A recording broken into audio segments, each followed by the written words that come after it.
Hey everybody, welcome back to another recap here on the channel. Today we're going to be going over the latest episode of DCUniverse's Swamp Thing, which is episode 6 of the one and only season. Last week's episode ended with multiple cliffhangers, the most interesting one being Daniel having been hit in the head with a tire iron and left to die in the parking lot after trying to save Liz from an attack. Let's jump in and see what happens next.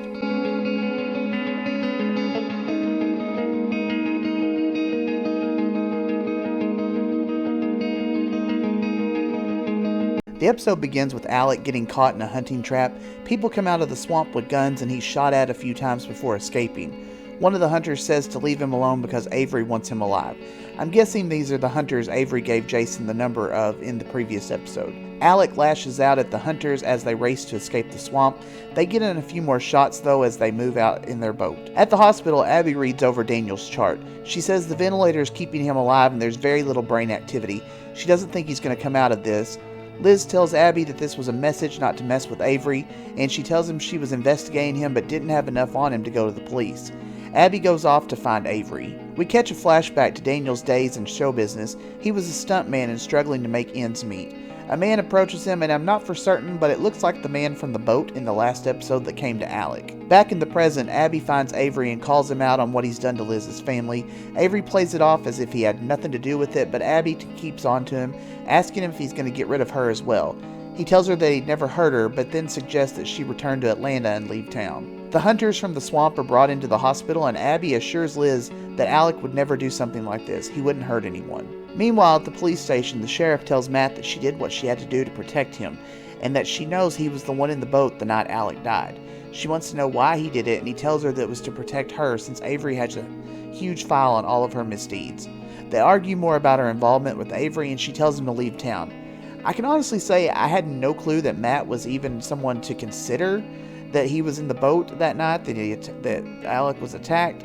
He seemed like a decent guy, so I'm kind of surprised they twisted this around. In Daniel's room, they hook him up to another IV, which has a chemical in it that Jason Woodrue created. We flash back again to Daniel and the stranger. He tells him he'd like to keep someone here in town to keep an eye on things, and Daniel asks him what he wants, and he says nothing, just that someone will come to town someday and he'd like him to be there for that, referring obviously to Abby.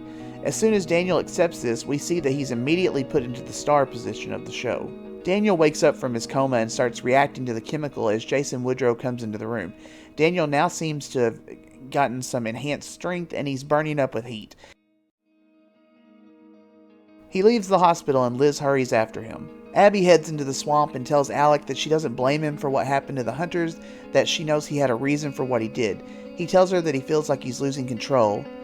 As another boat arrives though, Alec runs off and Abby follows. Matt gets off the boat and finds large footprints in the swamp that most likely belong to Alec, and he heads out with a shotgun to try and find him. He runs into Abby though, and then Alec attacks him. Abby tells Matt that it's Alec Holland and that he survived and that the swamp has changed him. Liz finds Daniel at his video store and he wants to go after Woodrue. Liz tries to talk him out of it, but he runs out and she calls 911. He shows up at Woodrue's house and tells him that he's burning up.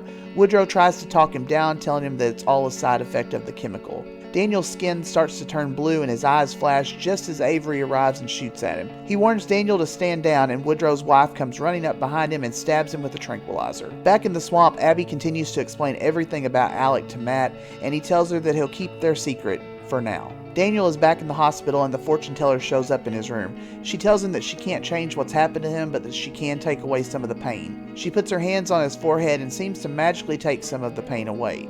Daniel stabilizes and the fortune teller leaves. Back at Alec's lab in the swamp, he tells Abby about the stranger in the boat and that he believes he has to look deeper into the darkness within him.